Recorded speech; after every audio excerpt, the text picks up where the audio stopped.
Why the constitution matters అనగా రాజ్యాంగం ఎందుకు ముఖ్యం అనే పుస్తకాన్ని ఎవరు రాశారు? డివై చంద్రచూడ్.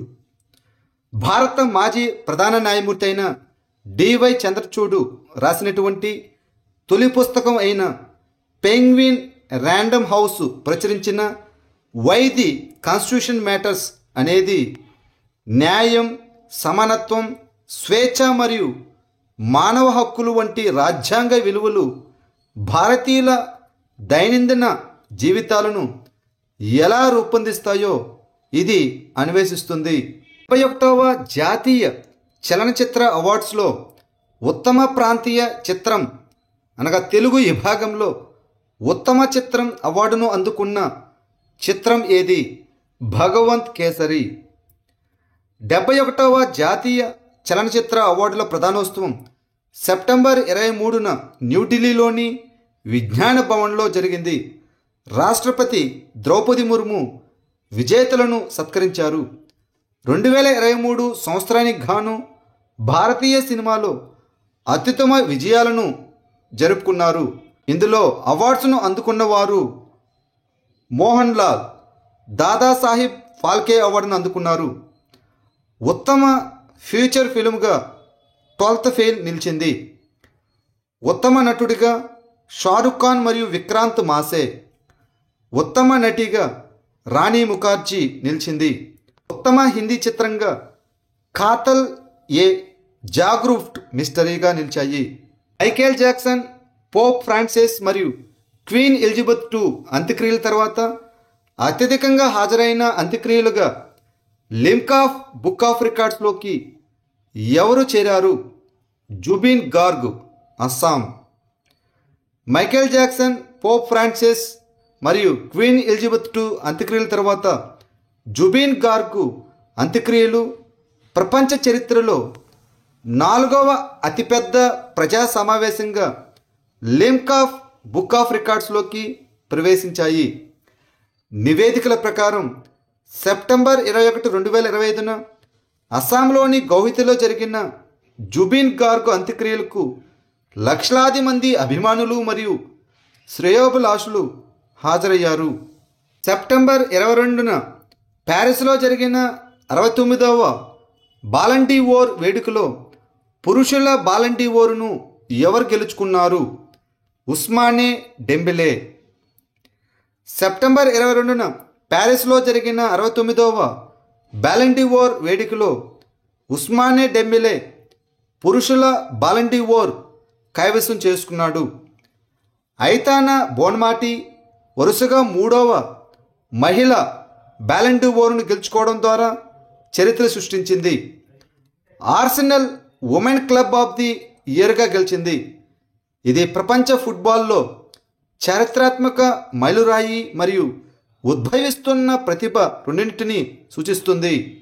డిజిటల్ ఇన్నోవేషన్ కోసం 2025 జాతీయ ఈ గవర్నెన్స్ అవార్డులను గెలుచుకున్న సంస్థ ఏది? గ్రామ పంచాయతీలు. విశాఖపట్నంలో జరిగిన 28వ జాతీయ ఈ గవర్నెన్స్ సమావేశంలో డిజిటల్ సర్వీస్ డెలివరీలో మార్గదర్శకత్వం వహించినందుకు గాను గ్రామ పంచాయతీలు 2025 జాతీయ ఈ గవర్నెన్స్ అవార్డులను అందుకున్నాయి. ప్రముఖ విజేతల్లో రోహిణి మహారాష్ట్ర, పశ్చిమ మజ్లిస్పూర్ త్రిపుర, పల్సానా గుజరాత్ మరియు సుకాటి ఒడిస్సా మొదలైన పంచాయతీలు ఉన్నాయి. ఈ ఇనిషియేటివ్ డార్క్ పీజీ మరియు పంచాయతీరాజ్ మంత్రిత్వ శాఖ నేతృత్వంలో ఉంటుంది. అహల్యాబాయ్ హోల్కర్ గౌరవార్థం అహ్మద్నగర్ రైల్వే స్టేషన్ను ఏ పేరుతో మార్చారు? అహల్యానగర్. 18వ శతాబ్దపు మరాఠా రాణి, న్యాయమైన పాలనకు ప్రసిద్ధి చెందిన లోకమాత అహల్యాబాయ్ హోల్కర్ గౌరవార్థం కేంద్ర హోంమంత్రిత్వ శాఖ ఆమోదం పొందిన తర్వాత మహారాష్ట్రలోని అహ్మద్నగర్ రైల్వే స్టేషన్ను అధికారికంగా అహల్యానగర్గా పేరు మార్చారు.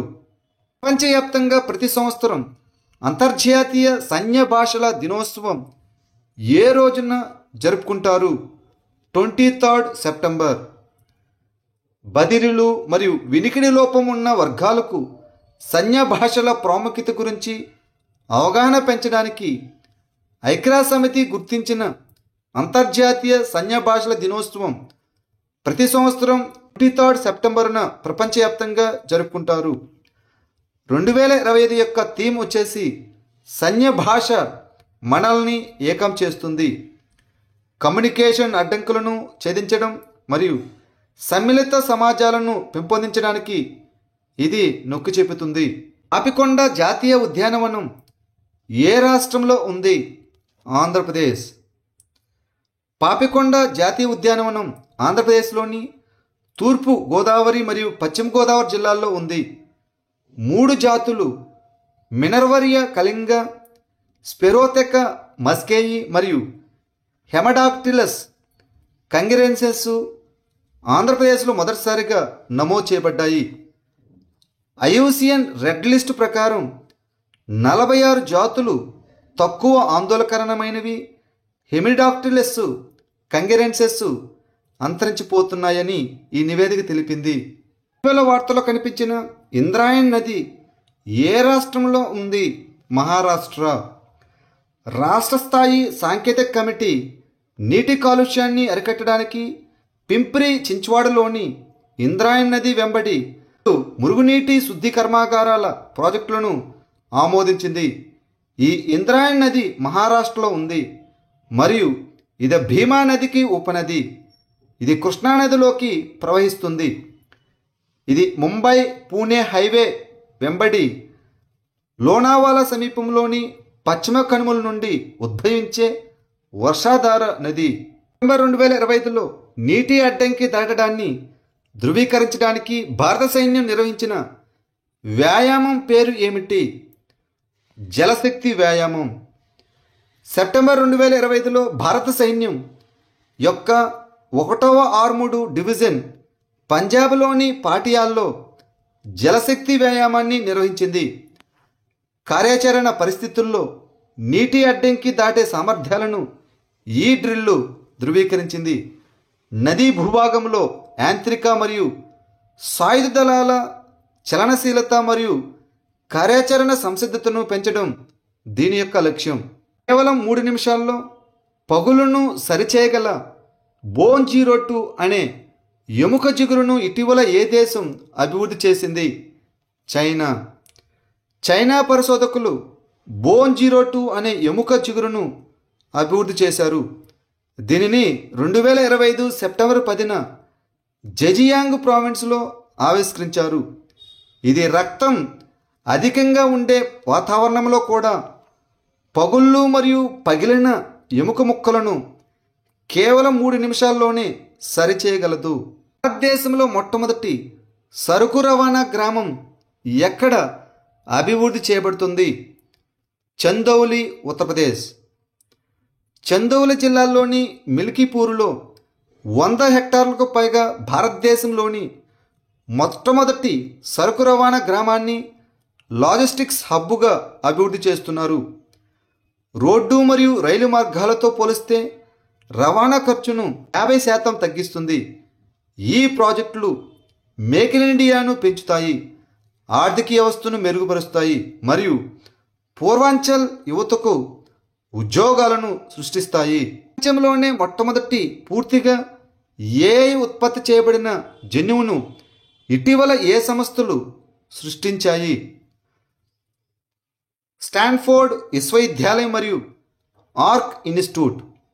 స్టాన్ఫోర్డ్ విశ్వవిద్యాలయం మరియు ఆర్క్ ఇన్స్టిట్యూట్ పరిశోధకులు ప్రపంచంలోనే మొట్టమొదటి పూర్తిగా ఏఐ ఉత్పత్తి చేయబడిన జన్యువును సృష్టించారు. ఏఐ రూపొందించిన వైరస్ బ్యాక్టీరియాను సోకించి చంపగలదు. ఇది బ్యాక్టీరియోఫేజ్గా పనిచేస్తుంది. ఎవో అనే ఆర్టిఫిషియల్ ఇంటెలిజెన్స్ మోడల్ను ఉపయోగించారు. నేషనల్ ఫార్మకోవిజిలెన్స్ వీక్ 2025 యొక్క థీమ్ ఏమిటి? మీ భద్రత కేవలం 1 క్లిక్ దూరంలో. పీవీపీఐకి నివేదించండి. ఇండియన్ ఫార్మకోయి కమిషన్ అనగా ఐపీసీ 5వ జాతీయ ఫార్మకోవిజిలెన్స్ వీక్ను న్యూఢిల్లీలోని భారత మండపం కన్వెన్షన్ సెంటర్లో ప్రారంభించింది. National pharmaco vigilance week 2025 September 17 నుండి 23 వరకు మీ భద్రత కేవలం ఒక క్లిక్ దూరంలో పీవీపీఐకి నివేదించండి అనే థీమ్తో జరుపుకుంటారు. ఈ ఇనిషియేటివ్ రోగి భద్రతను బలోపేతం చేస్తుంది మరియు భారతదేశంలో ఫార్మకో విజిలెన్స్ యొక్క చురుకైన సంస్కృతిని ప్రోత్సహిస్తుంది.